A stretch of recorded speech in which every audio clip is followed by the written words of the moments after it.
फैज, मैं यही सवाल आपकी जानिब लेकर आऊंगी कि आम लोग ये भी सोचते हैं कि क्या खास तौर पर मुसलमान ममालिक के लोग, पाकिस्तान के लोग, कि पॉलिसीज में कितना शिफ्ट आ सकता है? इसराइल से मुतालिक जो पॉलिसीज हैं, फ़लस्तीन से मुतालिक जो पॉलिसीज हैं, साउथ एशिया से मुतालिक पॉलिसीज कितनी चेंज होती हैं जब सदर का इंतखाब होता है, नए सदर आते हैं?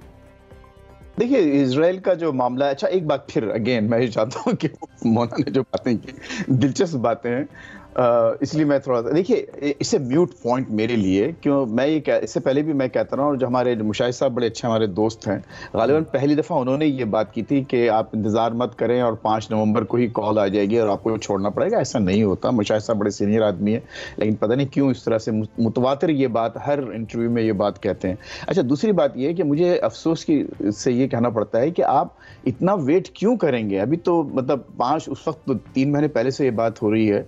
अभी तो वो इख्तियार संभालेंगे जनवरी 20 को, अगले साल। उसके बाद शायद उनके पास कुछ इख्तियार हो कि वो कुछ चीज़ें तब्दील कर सकें। तो क्या इमरान खान साहब को उस वक्त तक इनका रखने का इरादा है जेल में, या इनका सिर्फ पूरा दारोमदार इस पर है कि सिर्फ ट्रंप का ही इंतज़ार किया जाए, वो आके कुछ करेंगे? जो अपनी जो डोमेस्टिक पॉलिटिक्स है, जो निगोशिएशंस है, उस पर जोर देना चाहिए। तो I think it's probably a very mute point at this moment कि आप उसको इस तरह से डिस्कस करें। अच्छा, देखिए, जहाँ तक इसराइल का ताल्लुक है जी, इस पर सबका इत्तेफाक है, यानी उसमें कोई, यानी ऊपर से जितने पूरा जो स्पेक्ट्रम है, पॉलिटिकल स्पेक्ट्रम, उसमें कोई भी पार्टी, खुसूसन जो टॉप 2 पार्टीज हैं, उसमें बिल्कुल इत्तेफाक है कि इसराइल हमारा कोट एंड कोट अटूट अंग है, और उस पर हम जो है हर हालत में हमें उसका जो यानी यहाँ पर जो एक लफ्ज यूज किया जाता है वो आयरन क्लैड, यानी हर हालत में उसका दिफा करना है। अच्छा, सिर्फ फर्क ये है कि ट्रंप ने जो बात की अभी कुछ दिनों पहले, बाकायदा इनकी वीडियो एक आई थी, रिलीज हुई थी, और उसमें उन्होंने बाकायदा नेतन्याहू से मुलाकात करते हुए ये कहा था कि अगर मैं होता तो मैं नेतन्याहू को रोकता नहीं। ये बाइडेन जो है, बाइडेन एडमिनिस्ट्रेशन इनको रोक रहे हैं और उनको काम नहीं करने दे रहे हैं। तो मैं ये चाहता हूं कि अपना काम कंप्लीट करें और उसके बाद फिर वो अमन आए। तो ये जो बार बार हमारे सामने ये बात रखी जाती है कि ट्रंप प्रो वॉर नहीं है, उनका प्रो वॉर होने का जो कॉन्सेप्ट, जो एंटी वॉर होने का जो कॉन्सेप्ट है वो डिफरेंट है।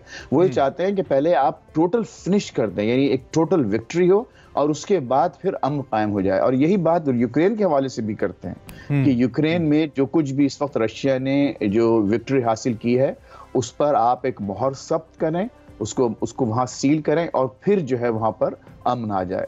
तो ये एक मुख्तलिफ बातें। लेकिन इसराइल का मामला ऐसा, देखिए, इसराइल उस पूरी हिस्ट्री है। जब वर्ल्ड वॉर 2 के बाद नया वर्ल्ड ऑर्डर बना था, तो इसराइल उस नए वर्ल्ड ऑर्डर का हिस्सा है, और उस नए वर्ल्ड ऑर्डर के हिस्से को आप, और बहुत अहम हिस्से को, तो हम यूनानिमसली ये कह सकते हैं कि इस पर इत्तेफाक है कि अमेरिकन पॉलिसी कतई तौर पे इसके अगेंस्ट नहीं जा सकती। हो सकता है वॉर हीट थोड़ी कम हो जाए, हो सकता है, बट ओब्वियसली आप कह रहे हैं कि नहीं, अभी फिल वक्त ऐसा कुछ शिफ्ट हमें नजर आता नहीं है। बिल्कुल ठीक।